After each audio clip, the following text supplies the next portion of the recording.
सभी भक्तजनों को जय श्री कृष्ण। सब धर्म की सिद्धि का मूल सेवा है।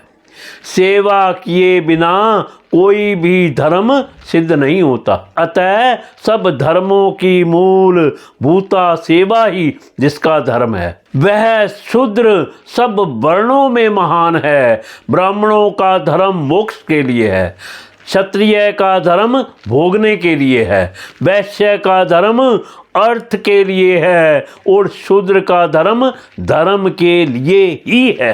इस प्रकार प्रथम 3 वर्णों का धर्म अन्य पुरुषार्थों के लिए है, किंतु शूद्र का धर्म सब पुरुषार्थ के लिए है। अतः इसकी वृत्ति से ही भगवान प्रसन्न हो जाते हैं। श्री सुखदेव जी कहते हैं, मैत्रेय जी का यह भाषण सुनकर बुद्धिमान व्यास नंदन विदुर जी ने उन्हें अपनी वाणी से प्रसन्न करते हुए कहा।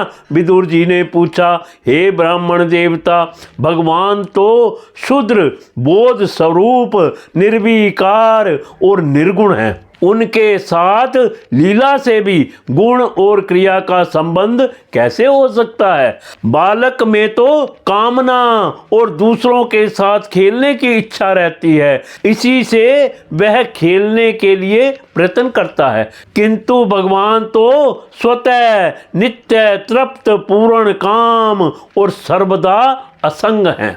वे क्रीड़ा के लिए भी क्यों संकल्प करेंगे? भगवान ने अपनी गुणमयी माया से जगत की रचना की है, उसी से वे इसका पालन करते हैं और फिर उसी से संहार भी करेंगे। जिनके ज्ञान का देश काल अथवा अवस्था से अपने आप या किसी दूसरे निमित्त से भी कभी लोप नहीं होता, उनका माया के साथ किस प्रकार संयोग हो सकता है? एकमात्र ये भगवान ही समस्त क्षेत्रों में उनके साक्षी रूप से स्थित हैं। फिर इन्हें दुर्भाग्य या किसी प्रकार के कर्म जनित क्लेश की प्राप्ति कैसे हो सकती है? भगवान, इस अज्ञान संकट में पड़कर मेरा मन बड़ा खिन्न हो रहा है। आप मेरे मन के इस महान मोह को कृपा करके दूर कीजिए। श्री सुखदेव जी कहते हैं, तत्व जिज्ञासु विदुर जी की यह प्रेरणा प्राप्त कर अहंकारहीन श्री मैत्रेय जी ने भगवान का स्मरण करते हुए मुस्कुराते हुए कहा। श्री मैत्रेय जी ने कहा, जो आत्मा सबका स्वामी और सर्वथा मुक्त स्वरूप है, वही दीनता और बंधन को प्राप्त हो। यह बात युक्ति विरुद्ध अवश्य है, किंतु वस्तुतः यही तो भगवान की माया है। जिस प्रकार स्वप्न देखने वाले पुरुष को अपना सिर कटना आदि व्यापार ना होने पर भी अज्ञान के कारण सत्यव्रत भासते हैं, उसी प्रकार इस जीव को बंधन आदि ना होते हुए भी अज्ञानवश भास रहे हैं। यदि यह कहा जाए कि फिर ईश्वर में इनकी प्रतीति क्यों नहीं होती, तो इसका उत्तर यह है कि जिस प्रकार जल में होने वाली कंप आदि क्रिया जल में दिखने वाले चंद्रमा के प्रतिबिंब में ना होने पर भी भासती है, आकाश्य चंद्रमा में नहीं, उसी प्रकार देहाभिमानी जीव में ही देह के मिथ्या धर्मों की प्रतीति होती है, परमात्मा में नहीं। निष्काम भाव से धर्मों का आचरण करने पर भगवत कृपा से प्राप्त हुए भक्ति योग के द्वारा यह प्रतीति धीरे धीरे निवृत्त हो जाती है।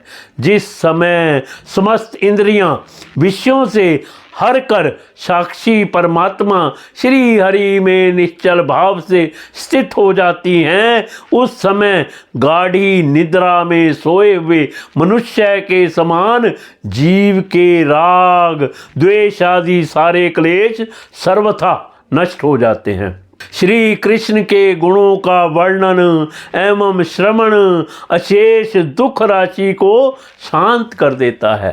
फिर यदि हमारे हृदय में उनके चरण कमल की रज की सेवन का प्रेम जग पड़े तब तो कहना ही क्या है।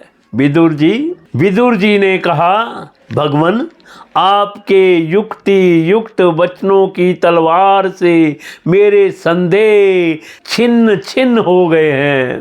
अब मेरा चित्त भगवान की स्वतंत्रता और जीव की परतंत्रता दोनों ही विषयों में खूब प्रवेश कर रहा है।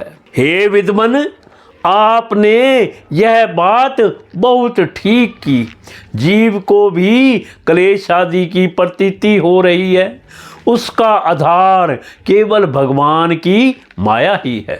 वह क्लेश मिथ्या एवं निर्मूल ही है, क्योंकि इस विश्व का मूल कारण ही माया के अतिरिक्त और कुछ नहीं है।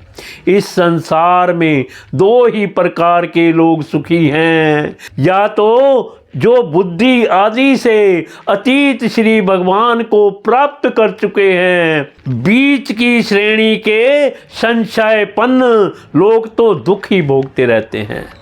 भगवन, आपकी कृपा से मुझे यह निश्चय हो गया है कि अनात्म पदार्थ वस्तुत है ही नहीं, केवल प्रतीत ही होती है। अब मैं आपके चरणों की सेवा के प्रभाव से उस प्रतीति को भी हटा दूंगा।